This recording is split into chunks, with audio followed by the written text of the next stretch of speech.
Hello student, मैं DK sir आज आप लोग को पढ़ाने चल रहा हूँ अवतल दर्पण द्वारा सूत्र का निगमन। ठीक है, तो ध्यान से आप लोग समझिए।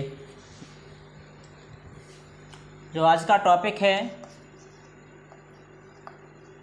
अवतल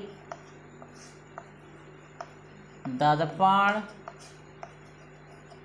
द्वारा सूत्र का निगमन द्वारा सूत्र का निगमन। ध्यान से इसको आप लोग समझिए, गारंटी है कि एक बार में समझ में आ जाएगा। ठीक है, ध्यान से देखिए। यह एक अवतल दर्पण है,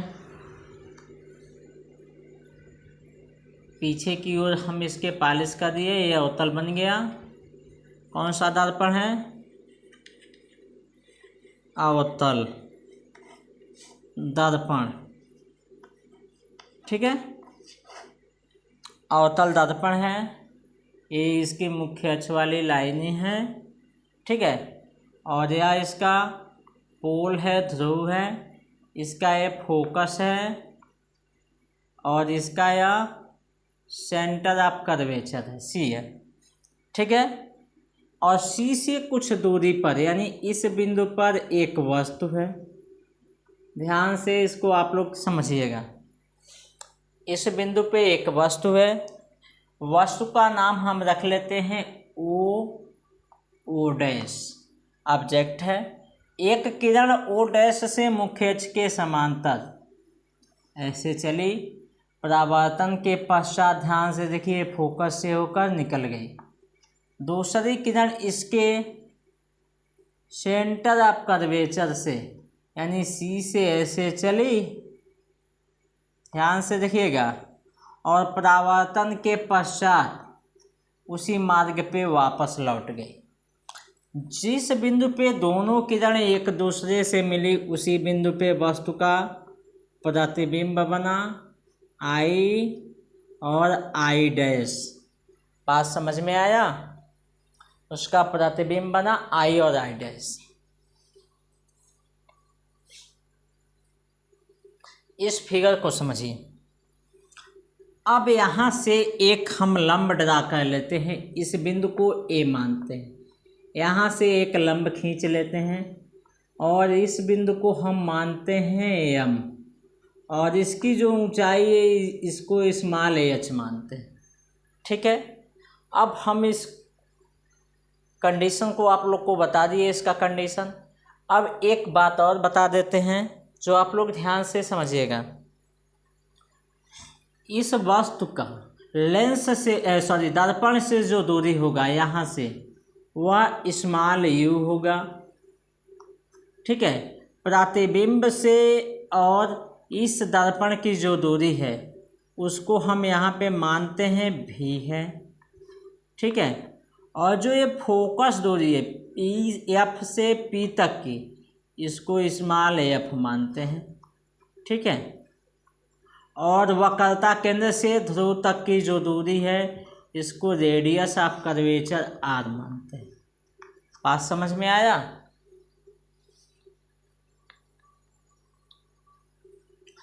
बात समझ में आ गया हूँ। अब ध्यान से देखिए इसको। हम देखिए यहाँ पे दो एंगल दिखाई दे रहा है, एक यहाँ पे ओ डैश सी और सी आई डैश। ये लगभग दोनों ट्रायंगल क्या है? समरूप है, सर्वांगसम है। तो लिखेंगे त्रिभुज ओ डैश सी और ध्यान दीजिए त्रिभुज आई डैश सी क्या है? समरूप हैं। दोनों ट्रायंगल क्या है? समरूप है। तो जो इसका लंब होगा इसके लंब के अनुपात के बराबर होगा। तो इसको लिखेंगे हम, ध्यान से देखिए, ओ डैश बटा आई डैश, यानी इसका लंब इसके लंब के सर्वांगसम होगा, समरूप होगा। और जो इसका आधार है इसके आधार के बराबर होगा। तो इसका आधार क्या है, CO, या इक्वल होगा CO बटा ये क्या है, C से I, CI, या समीकरण नंबर 1 मान लेते हैं। बात समझ में आया। अब देखेंगे जो ट्रायंगल है I डैश F और ट्रायंगल FAM, ये भी समरूप है। तो इसको लिखेंगे, ध्यान से देखिए, इसको लिखेंगे ट्रायंगल I डैश F और triangle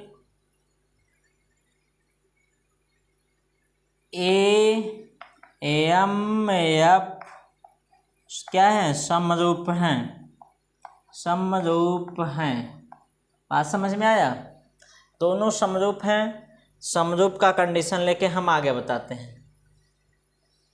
O dash I dash, तो इसका भी जो लंब होगा इसके लंब के अनुपात के इक्वल होगा, यानी AM बटा I डैश इक्वल टू जो होगा FM। देखिए इसका आधार इसके आधार के बराबर होगा, FM बटा FI। ठीक है। अब एक बात देखिए, जितना हाइट यहाँ पे O डैश का है उतना ही हाइट AM का है, क्योंकि यह जो किरण है ये मुख्य अक्ष के समांतर है।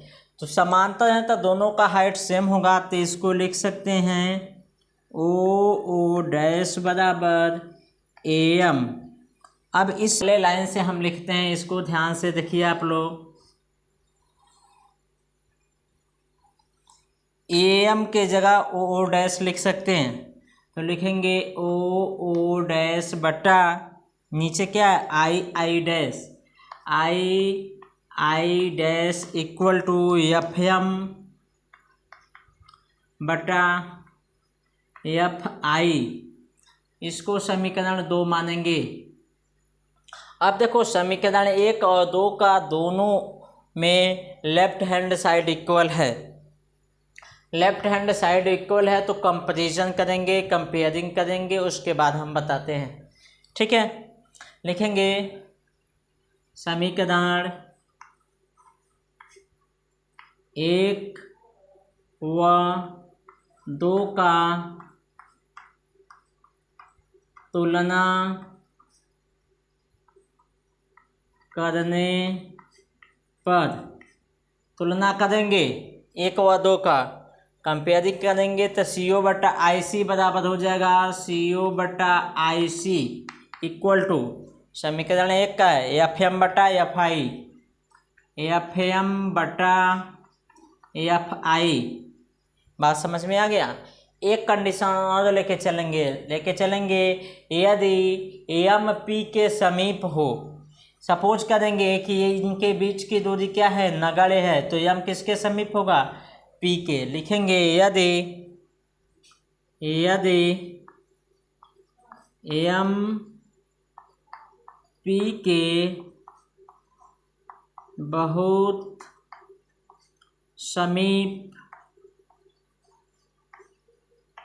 समीप हो तब, ध्यान दीजिएगा, AM-P के क्या है, समीप है, तब PF बराबर, यानी PF जितना बड़ा होगा वह FM के बराबर होगा, FM के बराबर होगा।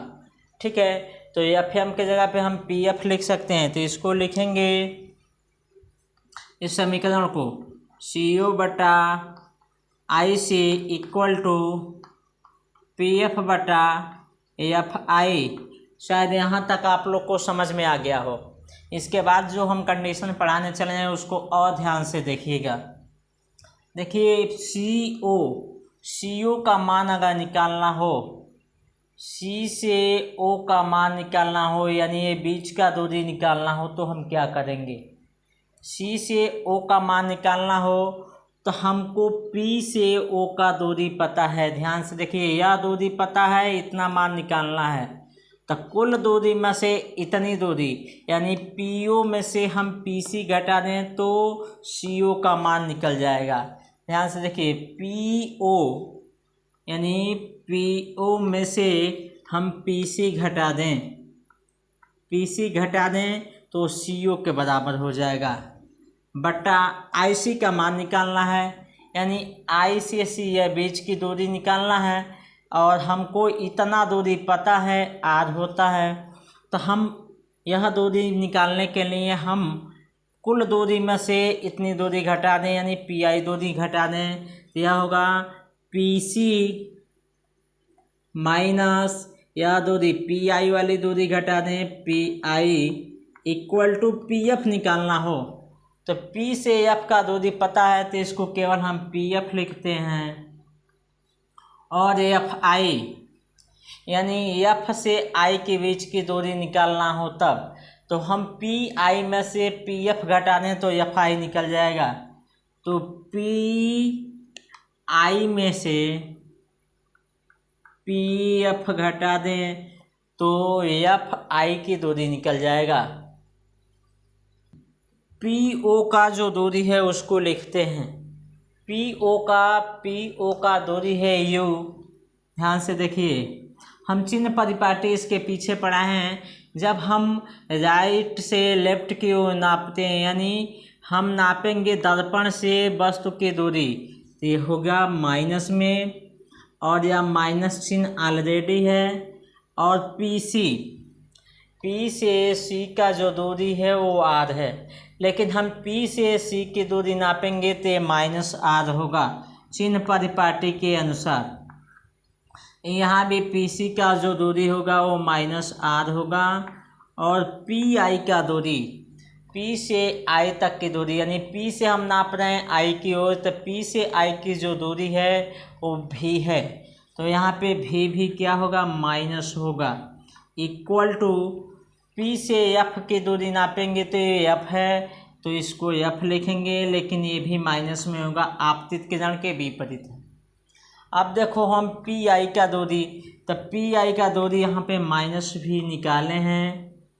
अब यहाँ पे माइनस PF का दूरी माइनस F है तो माइनस F यहाँ पे नोट कर लेंगे।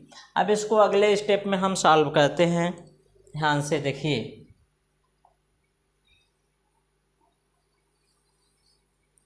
ठीक है। अब इसको हम अगले स्टेप में सॉल्व करते हैं। तो चिन्ह के अनुसार यार लिखेंगे, यहाँ से ध्यान से देखिएगा, A माइनस और A माइनस, ये लिखेंगे minus U plus minus minus plus हो जाएगा, R हो गया, बटा में माइनस और माइनस माइनस ये प्लस हो गया तो ये माइनस R हुआ और ये प्लस V हो गया। स्मॉल भी है, समझ में आया, ये माइनस F है इक्वल टू माइनस F हो गया। और इसको सॉल्व करेंगे तो यह माइनस V प्लस F हो गया। अब देखो, आप लोग एक फार्मूला पढ़े हो, F इक्वल टू R/2। आप लोग को एक फार्मूला पढ़ा है, small F equal to R/2, तो R बराबर -2F होगा केवल। तो जहाँ पे R है वहाँ पे 2F लिखेंगे तो यह होगा -U plus 2F upon -2F plus V equal to -F minus V plus F। Cross multiplication करा दीजिए, इसका गुणा इसमें, इसका गुणा इसमें, तो लिखेंगे -U प्लस 2F एक कोष्टक में और -V प्लस F एक कोष्टक में equal to -F minus 2F plus V एक कोष्टक में। इसका गुणा इसके साथ, इसका गुणा इसके साथ करा देंगे तो यह हो जाएगा UV। ध्यान से देखिए, इसका गुणा इसमें कराएंगे, माइनस माइनस हट गया, इसका गुणा इसमें कराएंगे -UF, इसका गुणा इसमें कराएंगे -2FV, इसका गुणा इसमें कराएंगे plus 2F square equal to, इसका गुणा इसमें कराएंगे तो 2F स्क्वायर माइनस AFV। ध्यान से देखिए, इसमें कुछ कैंसिल आउट होने वाला टर्म है तो 2f स्क्वायर से 2f कट गया, इसको इधर ट्रांसफ़र करके लिखते हैं। तो लिखेंगे तो ये यू भी माइनस यू एफ, और इसको लाएंगे माइनस 2f भी, माइनस है तो इधर आएगा तो प्लस एफ भी इक्वल टू 0 हो जाएगा। अब देखो इसको सॉल्व करते हैं, या यू भी माइनस यू एफ और 2f भी में से एफ भी घटा देंगे तो माइनस एफ भी इक्वल टू 0। बात समझ में आया। अब u को इधर छोड़ देते हैं। देखो इन दोनों को हम इस साइड में ट्रांसफर करते हैं तो u भी equal to U F minus minus plus हो गया एफ भी। लिखेंगे ये भी है, ध्यान दीजिएगा दोनों पक्षों में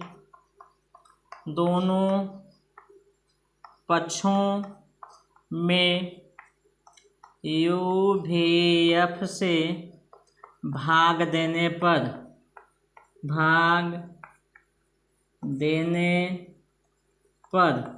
दोनों पक्षों में यू भी एफ से भाग देते हैं तो इसमें भी देंगे, तो इसमें लिखेंगे यू भी इक्वल टू, बटा में लिखेंगे यू भी एफ, और इधर भी बटा लगाएंगे यू भी एफ प्लस यू भी एफ, और बटा के ऊपर लिखेंगे यू एफ, और यहाँ ए प्लस है एफ भी। ध्यान से देखिए, जो कटने वाला है उसको काट देंगे। यू भी से यू भी कट गया, यू एफ से यू एफ कट गया, एफ भी से एफ भी कट गया। क्या बचा लास्ट में, 1/एफ बराबर 1/भी प्लस 1/यू, और यही आपका जो लास्ट फार्मूला है, यही दर्पण का फार्मूला है। इसको आप लोग ध्यान से समझ लीजिएगा, ठीक ना। इसको रट लीजिएगा, याद कर लीजिएगा। इस पर लगभग 25-30 न्यूमेरिकल है जो आपके लिए बहुत ही महत्वपूर्ण है, वो लगेगा। एक बार में गारंटी के साथ समझ में आ जाएगा। इसको अगर नहीं समझ में आया तो रिपीट करके देख लीजिए, डिस्क्रिप्शन में लिंक है, चिन्ह परिपाटी देख लीजिए, ठीक है। तो धन्यवाद, इसको आप लोग नोट करिए।